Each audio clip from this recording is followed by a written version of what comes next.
Okay guys, this is Sun Siesta Walk. It's a townhome community in Melbourne, Florida, right off Range Drive. This is the beginning of the community, and we will go ahead and drive through it.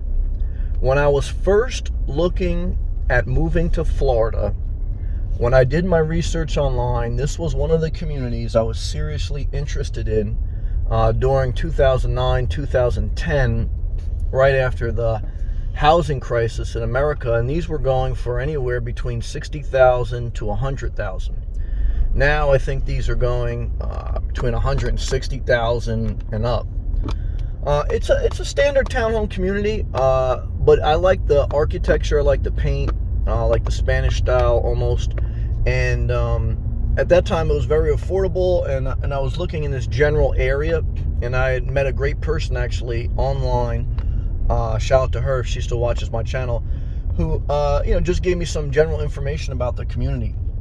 So they have a couple two different styles, I believe. One is a single story 2-bedroom style, which is like all the way to the right, and then to the left would be like a 2-story 3-bedroom 2-bath unit. So I think there's two different models, but this is a overall well-designed community as far as, you got the walking sidewalks, big streets, overall well-kept. Again, this is from an outsider looking in, but when I did all my research, this was one area I was looking in just based on online research. I never came here, and I actually had a friend come here for me and talked to a couple people. So I just figured now, it's been a couple years since then, and I finally got down to Florida. I didn't settle in this area, but I figured that I would just do a drive-through to kind of bring me full circle in the beginning of my search to Florida. This was one of my possible selections. I came close to putting an offer in on one of these places, and it's amazing now. It's almost like almost 10 years later almost. And it's just interesting. I remember there was a community behind this back row of houses that I was a little concerned with. I don't know if it was an apartment complex or whatever they had some problems with, but I don't know if that was really any issue. But that was like the only negative I got from all my research. But yeah, it looks like a quiet, peaceful community. At that time too, I was in the basketball. They had a basketball court, tennis court in the back, a pool. So I don't know. I mean, now I'm in a totally different place. I'm more in South Florida, and I probably would not buy something like this, not because it's negative, just because, I don't know. It's amazing how like 5-10 years changes the type of houses you want. There's a lot of trash on the street. I don't know if maybe they're cleaning those houses out. Yeah, it's amazing how much 5-10 years changes your housing selection. And that's what I always tell you, especially if you're coming down to Florida from another area. Try to rent first if you can. But yeah, I still overall would say, again, cosmetically, and it looks good, and it's overall well positioned in Florida, as far as like being pretty much centered in the middle of Melbourne for the most part. And Melbourne has opportunities again with defense contractors on the Space Coast with SpaceX. There's the basketball/tennis courts.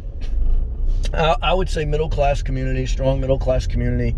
Probably a lot of transients, a lot of probably some retirees. Probably a lot of when I did the research, it was retirees and some younger people who are working in the local.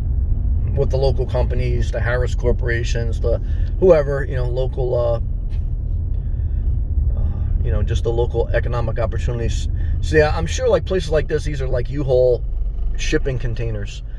Places like this, you probably have a lot of people moving in and moving out.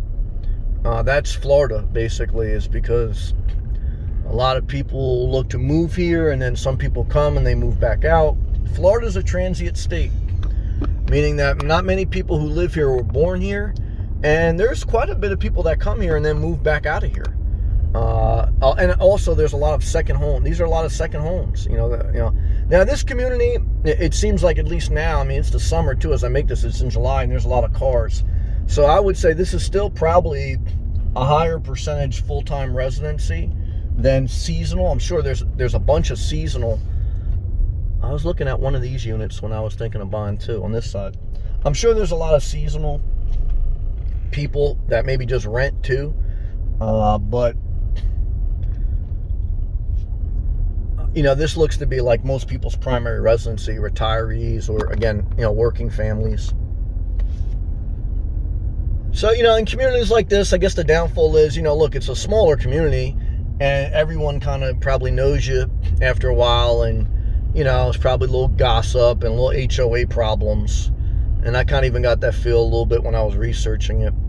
And then here's your mailboxes, and they have a little playground, and they have a little pool right on the other side of these gates. The pool was very nice too. It had like a little rock thing. It reminded me of my condo back in New Jersey.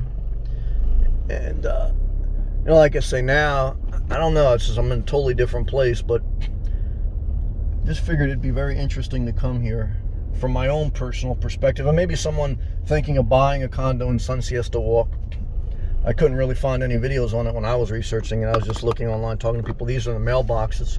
So if you owned here, you get a key. And, you know, that's where your mail would be delivered. And I'm sure bulk items probably come right to your front door from FedEx or whatever. But to the right is a little playground, a little volleyball, sand court looks like.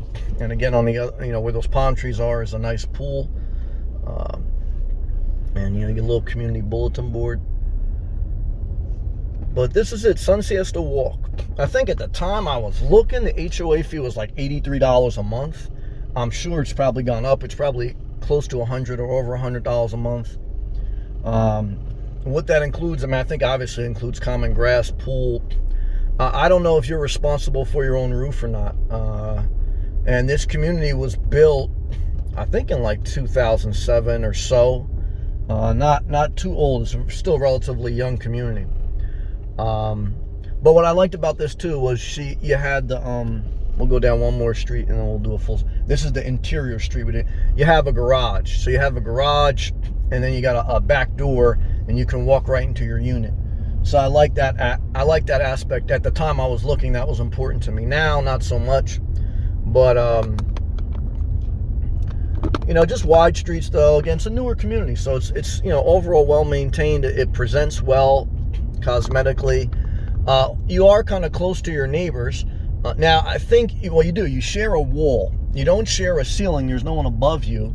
There are single-story units and again, two-story units. There's two different models.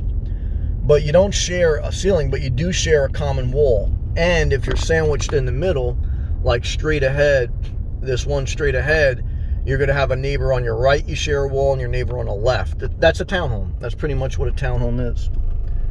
And I don't know what's going on with this garbage. This person must have been doing a renovation, because it's the only place in the community that has that much garbage. So they must have did a weekend renovation. But, you know, look, you got nice trees. You know, again, overall nicely located. It's a low crime area overall. Again, there's that one apartment complex surrounds here that the crime rates were a little bit higher. I was a little concerned about that, but I don't think there was any major issues. So, yeah, would I recommend moving here? Well, I don't have experience living here, but I gave it a serious thought. So, I mean, I don't think you'd do bad to live here. But again, I don't live here, so I don't want to give a skewed perspective. This is just a video to give you a drive around, give you one perspective, give you some data, some information. It's the middle of summer. It's about 90 degrees Fahrenheit, a little muggy, and there has been some lightning storms like always in the afternoons here in Florida in the summer.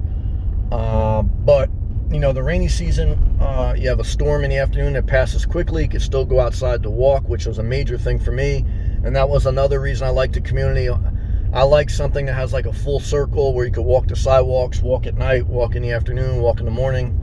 Getting outside and being outside is part of moving to Florida, in my opinion. And there's a little like nature trail here too to the left.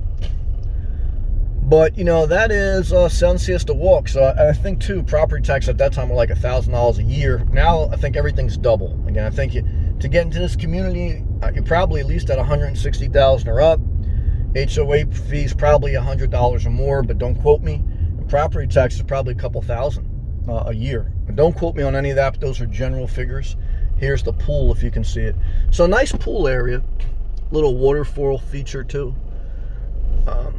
You know, the problem with these communities over time is you go to the pool, everyone knows you. You know, and that could be a good or bad thing, but eventually you kind of want to fly under the radar. And, you know, similar to, you know, the community I lived to in Florida, I mean in Jersey. And it was overall nice, but you kind of get tired of that. And then it looks like new single family houses there to the back here. Again, this is Range Drive now we're on. This is the main street that gets you out of the community. So this is Ridgecrest. This was built, I guess, by D.R. Horton.